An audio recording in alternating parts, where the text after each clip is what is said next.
हम विज्ञान में अब तक 14 अध्याय पढ़ चुके हैं और आज की कक्षा में हम आपका अगला अध्याय यानी 15वां अध्याय शुरू कर रहे हैं।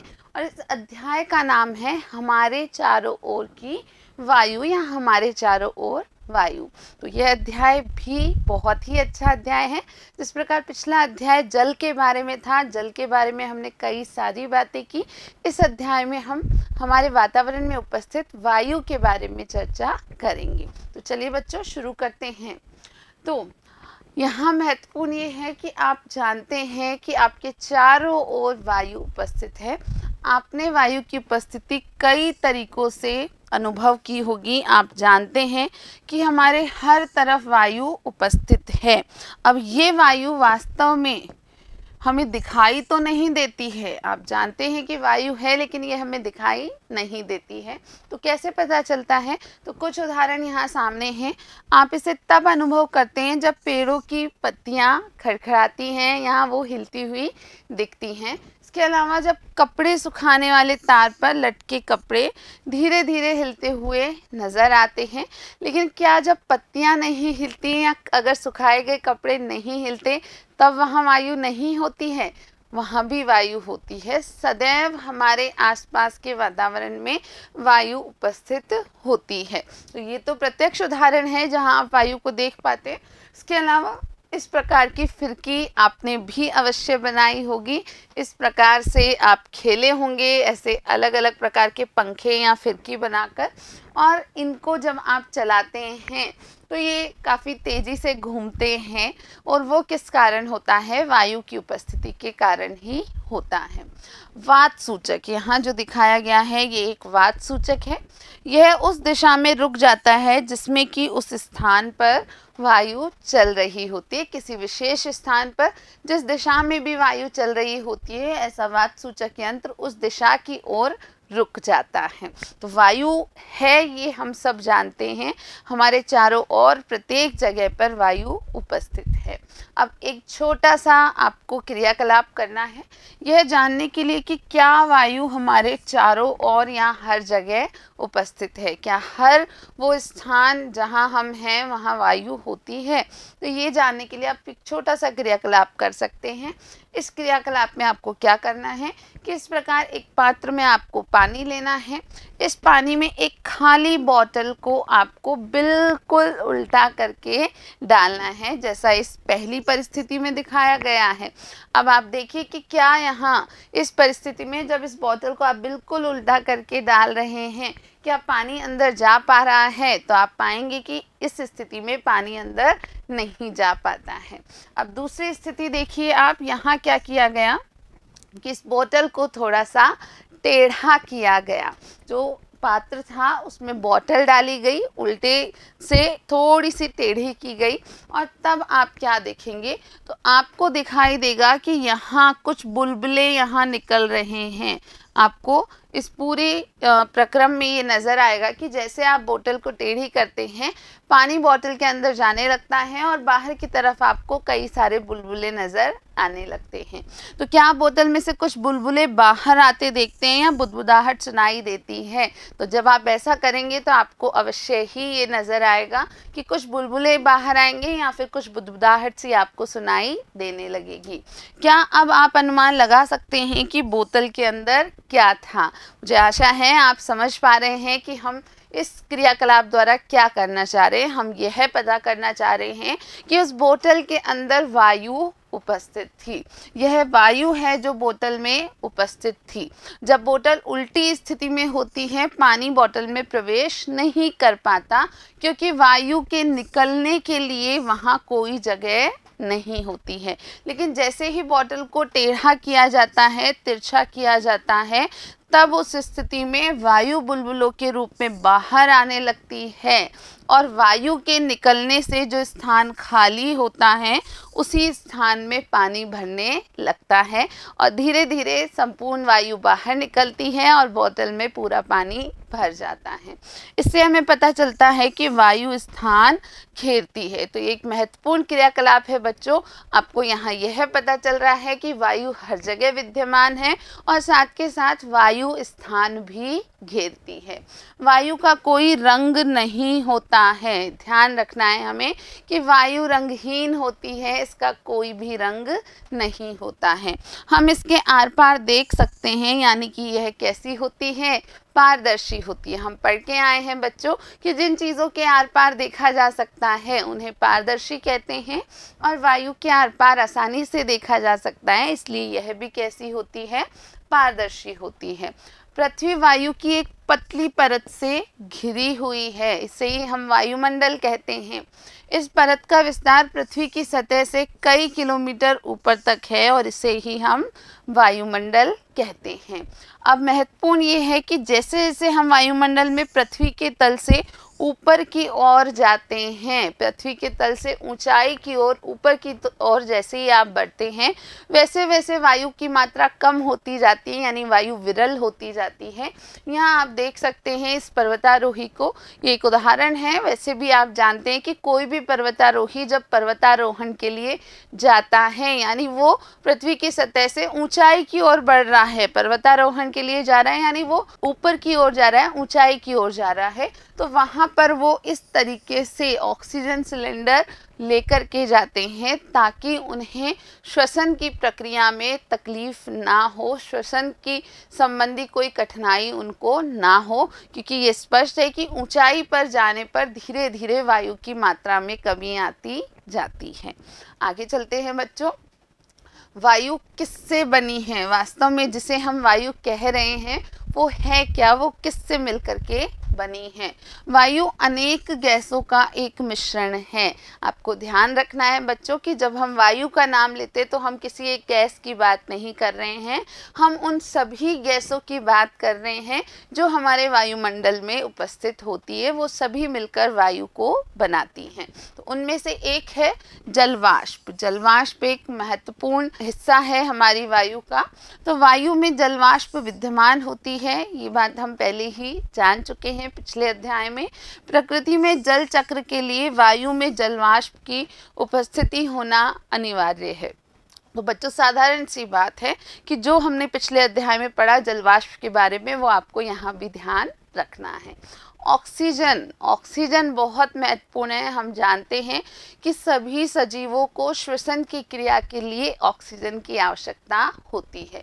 अब ऑक्सीजन कैसे महत्वपूर्ण है और क्या इसके उपयोग हैं, एक छोटा सा क्रियाकलाप करके आप देख सकते हैं। और ऑक्सीजन क्या वायुमंडल में उपस्थित है, क्या ये वायु का हिस्सा है, यह भी इससे हमें पता चल जाता है। तो आपको एक मोमबत्ती जलानी है इस प्रकार से जैसा यहाँ दिखाया गया है इस स्थिति में। अब इस जलती हुई मोमबत्ती के ऊपर एक कांच का गिलास आपको रख देना है। मोमबत्ती जलानी है, ठीक है। ये आप अपने किसी परिवारजन की सहायता से या आप विद्यालय में अपने अध्यापक की सहायता से कर सकते हैं कि एक मोमबत्ती आपको जलानी है और जलती हुई मोमबत्ती के ऊपर ही आपको कांच का गिलास रख देना है और फिर जांचना है कि इस परिस्थिति में क्या होता है। तो बच्चों आप पाएंगे कि जैसे ही आप कांच का गिलास रखेंगे मोमबत्ती के ऊपर, मोमबत्ती बुझ जाती है। तो वास्तव में वायु में जो ऑक्सीजन थी वो मोमबत्ती को प्राप्त हो रही थी जब वो खुले में जल रही थी और इस कारण से वो आसानी से जल पा रही थी। लेकिन जैसे ही कांच का गिलास रखा जाता है वो ऑक्सीजन की मात्रा धीरे धीरे उस स्थिति में ख़त्म हो जाती है और तब मोमबत्ती बुझ जाती है। अगली जो गैस है जो वायु का हिस्सा है वो है नाइट्रोजन। ये एक महत्वपूर्ण गैस है और संपूर्ण वायुमंडल में सबसे अधिक मात्रा नाइट्रोजन की ही होती है। कार्बन डाइऑक्साइड भी हमारे वायु का महत्वपूर्ण हिस्सा है। हम जानते हैं कि श्वसन की प्रक्रिया के दौरान हम सजीव ऑक्सीजन अंदर लेते हैं, हमारे श्वसन के लिए उपयोगी है, जबकि उसी परिस्थिति में हम कार्बन डाइऑक्साइड बाहर छोड़ते हैं। हमारे चारों ओर की वायु का एक छोटा अवयव कार्बन डाइऑक्साइड होता है। आपको ध्यान रखना है कि उस वायु में कार्बन डाइऑक्साइड की मात्रा बहुत ही थोड़ी, बहुत ही कम होती है। धूल तथा धुआं, तो वायु का एक तत्व धूल एवं धुआं भी है। तो वायु में धूल के कण सदैव उपस्थित रहते हैं। ये जानने के लिए भी आप बिल्कुल छोटा सा इस तरीके का प्रयोग करके या क्रियाकलाप करके देख सकते हैं कि कोई ऐसा दरवाज़ा देखिए जहाँ पर छोटा सा छेद हो, कोई ऐसी खिड़की या कोई दरवाज़ा जिसमें छोटा सा छेद हो, उस कमरे का जिसका ये दरवाज़ा है वहाँ आपको अंधेरा रखना है। आपको सारी खिड़कियाँ, रोशनदान वगैरह ढक देने हैं थोड़े से, और सिर्फ ये जो हिस्सा है, ये जो छेद है, यहाँ से जो रोशनी जा रही है इसको देखना होता है। तब बच्चों आप पाएंगे कि इस पूरे हिस्से में आपको छोटे छोटे कण नज़र आते हैं। तो ये वायु में उपस्थित धूल के कण हैं, ये धूल के कण ही आपको नज़र आते हैं। तो यहाँ ये सत्य है कि वायु का एक महत्वपूर्ण तत्व धूल तथा धुआं भी होता है। तो इस प्रकार हमने वायु के सभी महत्वपूर्ण तत्व देख लिए हैं। एक बार यहाँ देख लीजिए कि नाइट्रोजन सबसे अधिक मात्रा में उपस्थित है, उसके बाद उपस्थित है ऑक्सीजन, और बहुत छोटी सी मात्रा या थोड़ी सी मात्रा है कार्बन डाइऑक्साइड, जलवाष्प तथा दूसरी गैसों की। अब जब हम नाक से सांस लेते हैं तो हम वायु अंदर लेते हैं, ये बात आप सभी जानते हैं। धूल के कणों को, क्योंकि वायु में धूल के कण हैं, तो इन धूल के कणों को हमारे श्वसन तंत्र में जाने से रोकने के लिए हमारी नाक में क्या पाए जाते हैं, बहुत छोटे छोटे से बाल पाए जाते हैं, और इसके अलावा नाक में श्लेष्मा उपस्थित होती है। तो ये जो हमारी संरचना है किसी भी अंग की, वो बहुत महत्वपूर्ण है। तो यहाँ आप देखेंगे कि आपकी नाक की महत्वपूर्ण संरचना है, इसके अंदर छोटे छोटे से बाल हैं और उसके अलावा श्लेष्मा है, और ये दोनों वास्तव में धूल के कणों को आपके श्वसन तंत्र में अंदर जाने से रोक पाते हैं। इस प्रकार हमने देखा कि वायु में कुछ गैसें, जलवाष्प तथा धूल के कण विद्यमान होते हैं। जो गैसें हैं उनमें मुख्यतः नाइट्रोजन, ऑक्सीजन, थोड़ी सी मात्रा में कार्बन डाइऑक्साइड और इससे भी कम मात्रा में अन्य सभी गैसों का एक मिश्रण पाया जाता है। तो ये बात हुई वायु किस किस से मिलके बनी है। आगे चर्चा करते हैं। पानी तथा मिट्टी में रहने वाले जीवों और पौधों को ऑक्सीजन कैसे मिल पाती है। तो क्या पानी में भी वायु होती है, यह हमें जानना है। तो उसके लिए भी आप एक छोटा सा क्रियाकलाप कर सकते हैं या किसी की सहायता इसके लिए ले सकते हैं। आपको एक बड़े से बर्तन में थोड़ा पानी लेना है, उस पानी को आपको बर्नर पर, गैस पर किसी भी तरीके से गर्म करना है, और जब वो गर्म होने लगता है तो आपको इस पानी में से कुछ अंदर सतह पर बुलबुले उठते हुए नज़र आते हैं। ये बुलबुले किसके हैं बच्चों? वास्तव में ये बुलबुले वायु के होते हैं, ऑक्सीजन के होते हैं। आप ये चीज़ जानते हैं। हम ये पढ़ चुके हैं कि जो जीव पानी में रहते हैं वे श्वसन के लिए पानी में घुली हुई ऑक्सीजन का ही उपयोग करते हैं।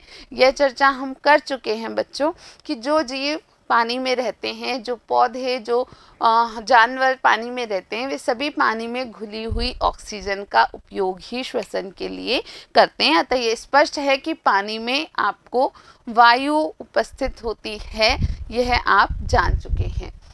एक छोटा सा क्रियाकलाप और करना है कि और वायु कहाँ कहाँ उपस्थित है यह स्पष्ट हो सके। तो आपको एक मिट्टी का ढेला लाना है, उसे एक गिलास में या बीकर में डालना है और फिर उस पर ऊपर से थोड़ा सा पानी डालना है। जब आप ऐसा करते हैं तो आप क्या देखते हैं कि जैसे ही इस मिट्टी के ढेले पर पानी डाला जाता है तो बुलबुले उठने लगते हैं, कुछ बुलबुले आपको नज़र आने लगते हैं। तो जब मिट्टी के ढेले पर पानी डाला जाता है तो उसमें विद्यमान वायु विस्थापित होने लगती है, और यही हमें किसके रूप में दिखाई देती है? बुलबुलों के रूप में दिखाई देती है। मिट्टी के अंदर पाए जाने वाले जीव और पौधे की जड़ें श्वसन के लिए इसी वायु का उपयोग करती हैं। तो यह स्पष्ट हो गया कि जल में भी वायु उपस्थित है और मिट्टी में भी वायु उपस्थित होती है। मिट्टी के जीव गहरी मिट्टी में बहुत सी मांद तथा छिद्र बना लेते हैं। जो जीव मिट्टी के अंदर रहते हैं, गहराई में रहते हैं, वे वहाँ पर कई सारे छिद्र या मांद बना लेते हैं और इन छिद्रों के द्वारा वायु के अंदर व बाहर जाने के लिए जगह उपलब्ध हो पाती है। आगे चलते हैं बच्चों। वायुमंडल में ऑक्सीजन कैसे प्रतिस्थापित होती है, ये भी हमें जानना है। तो वास्तव में इस बारे में काफ़ी सारी चीज़ें हम पढ़ चुके हैं। जैसे हम प्रकाश संश्लेषण के बारे में पहले ही पढ़ चुके हैं। तो प्रकाश संश्लेषण की प्रक्रिया आप जानते हैं कि इसमें पौधे अपना भोजन स्वयं बनाते हैं तथा इसके साथ ही ऑक्सीजन भी उत्पन्न होती हैं। तो पौधे कार्बन डाइऑक्साइड को ग्रहण करते हैं और इस प्रकाश संश्लेषण के प्रक्रम के दौरान ही ऑक्सीजन की उत्पत्ति भी होती है।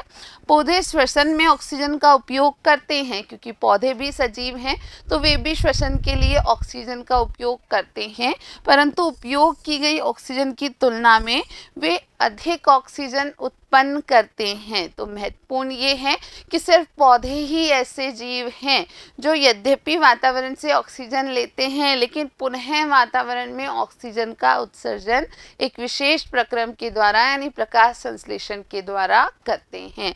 इसलिए हम कहते हैं कि पौधे ऑक्सीजन उत्पन्न करते हैं। तो है ना महत्वपूर्ण बात कि वास्तव में हमारे वातावरण में ऑक्सीजन की मात्रा को बनाए रखने के लिए महत्वपूर्ण भूमिका पौधों की होती है। अब आगे बात करते हैं बच्चों कि पृथ्वी पर जीवन के लिए वायु अत्यंत महत्वपूर्ण है। हम जानते हैं कि वायु काफ़ी महत्व रखती है हमारे पृथ्वी पर। सभी सजीवों को वायु की आवश्यकता श्वसन की प्रक्रिया के लिए यानी जीवित रहने के लिए होती है। इसके कुछ अन्य उपयोग भी हैं, जैसे कि वायु पवन चक्की को घुमाती है। यहाँ पवन चक्की का चित्र आपको बच्चों दिखाई दे रहा है। इन पवन चक्कियों से विद्युत उत्पन्न की जाती है और वास्तव में ये पवन चक्की वायु की सहायता से ही घूमती हैं। पवन चक्की का उपयोग ट्यूबवेल से पानी निकालने तथा आटा चक्की को चलाने में होता है। तो यहाँ से जो विद्युत प्राप्त आप करते हैं उसके द्वारा ट्यूबवेल से आसानी से पानी निकाला जाता है और आटा चक्की को चलाने के लिए भी इसका उपयोग होता है। पवन चक्की विद्युत भी उत्पन्न करती है, जैसा कि मैं आपको पहले ही बता चुकी हूँ। वायु नावों को खेने में यानी नावों को आगे बढ़ाने में, नाव को खेना कहते हैं कि वायु के द्वारा ही जो नाव है वो एक निश्चित दिशा में आगे बढ़ पाती हैं। पैराशूट तथा हवाई जहाज को चलाने में भी सहायता करती हैं। तो ये सब महत्वपूर्ण उपयोग हैं वायु के। वायु सिर्फ हमारे श्वसन के लिए ही आवश्यक नहीं है, वायु और भी कई सारे महत्वपूर्ण कार्यों में हमारी सहायता करती है। तो यहाँ आपको ध्यान देना है कि और क्या क्या कार्य हैं वायु के। पक्षी, चमगादड़ तथा कीड़े वायु की उपस्थिति के कारण ही उड़ पाते हैं, यानी जो भी जीव उड़ने में सक्षम हैं वो तभी उड़ पाते हैं क्योंकि हमारे वातावरण में वायु उपस्थित होती है। वायु बहुत से पौधों के बीजों तथा फूलों के पराग कणों को इधर उधर फैलाने में भी सहायक होती है। तो महत्वपूर्ण ये है कि पौधों की जो संपूर्ण प्रक्रिया है यानी उनके परागकण को एक स्थान से दूसरे स्थान तक पहुंचाना, बीजों को एक स्थान से दूसरे स्थान तक पहुंचाना, इसमें भी वायु अपनी महत्वपूर्ण भूमिका अदा करती है। जल चक्र में भी वायु एक महत्वपूर्ण भूमिका निभाती है और ये चर्चा हम कर चुके हैं। तो बच्चों इस पूरे अध्याय में हमने वायु के क्या क्या महत्व हैं उन सबको जाना है। वायु के मुख्य तत्व क्या हैं? नाइट्रोजन, ऑक्सीजन, कार्बन डाइऑक्साइड, जल वाष्प, धूल, धुआं तथा अन्य कुछ गैसें ही वायु के सबसे महत्वपूर्ण तत्व हैं। पौधे एक बहुत महत्वपूर्ण भूमिका रखते हैं, खासकर ऑक्सीजन का जो प्रक्रम है उसे वायुमंडल में बनाए रखने के लिए। तो बच्चों आज के इस अध्याय में हम वायु के बारे में काफ़ी सारी चर्चा कर चुके हैं और आपका अध्याय यहीं समाप्त होता है। इस अध्याय के अगले भाग में हम इस अध्याय से संबंधित कुछ अभ्यास प्रश्नों को हल करेंगे। आज के लिए इतना ही। वीडियो देखने के लिए आप सभी का बहुत बहुत धन्यवाद।